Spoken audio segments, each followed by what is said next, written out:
Chào mừng các bạn đã đến với kênh Vivi. Và hôm nay thì trong video này mình sẽ làm một cái trò rất là vui đối với slime ha các bạn. Ok, thì ở đây các bạn đã thấy mình có một cái túi slime như thế này. Và mình sẽ để slime mà không mơ mộng gì hết ha các bạn. Cái slime này không mơ mộng gì hết ở ngoài trong vòng 1 ngày, xem là nó sẽ như thế nào nhá. Ok, thì các bạn có biết là người đang quay cho mình là ai không? Đó chính là bạn Hải Đăng đấy các bạn ạ. Hải Đăng xin chào các bạn đi. Rồi không? Ok, thì bây giờ mình sẽ đây, và bây giờ thì mình sẽ lấy slime ra để vào một góc ha các bạn.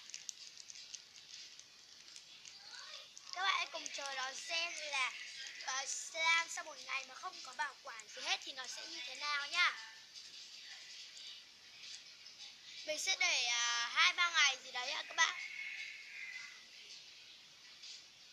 Đây, slime của chúng ta hiện giờ thì còn rất là dẻo ha. Ok, và bây giờ thì mình sẽ đi để slime vào một chỗ ha các bạn. Đưa đây cho chị đi.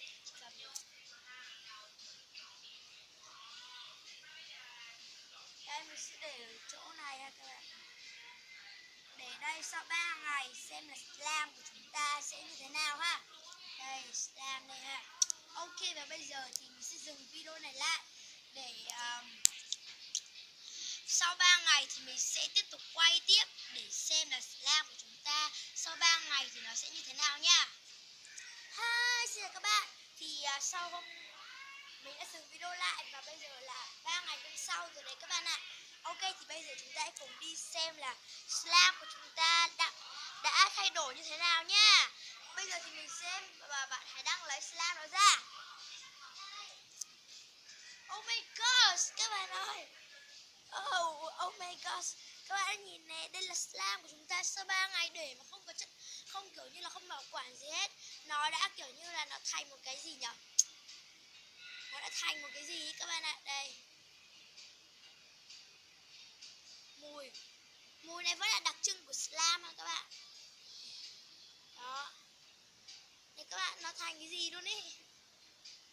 Chân mình không ngờ nó lại thành ra cái này luôn ý. Đây các bạn. Đây.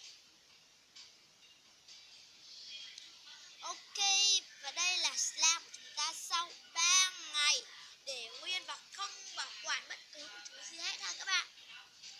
Ok, vậy là hôm nay thì mình đã làm xong cho các bạn một cái thí nghiệm rất là nho nhỏ về việc là để slime 3 ngày, qua 3 ngày mà không kiểu như là không bảo quản gì hết thì nó sẽ ra như thế nào, và kết quả là nó ra như thế này đây các bạn. Kiểu nó giống như là nhựa các bạn, một cái tờ nhựa gì đấy.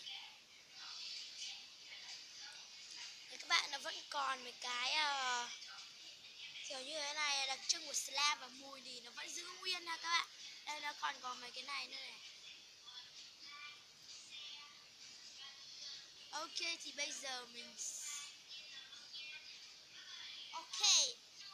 Ok, vậy là mình đã làm xong một cái thí nghiệm nho nhỏ rồi ha các bạn. Nếu các bạn thấy thí nghiệm này hay, hãy cho mình một like, đừng quên đăng ký và chia sẻ với bạn nữa nhé. Xin chào và hẹn gặp lại các bạn với những video sau.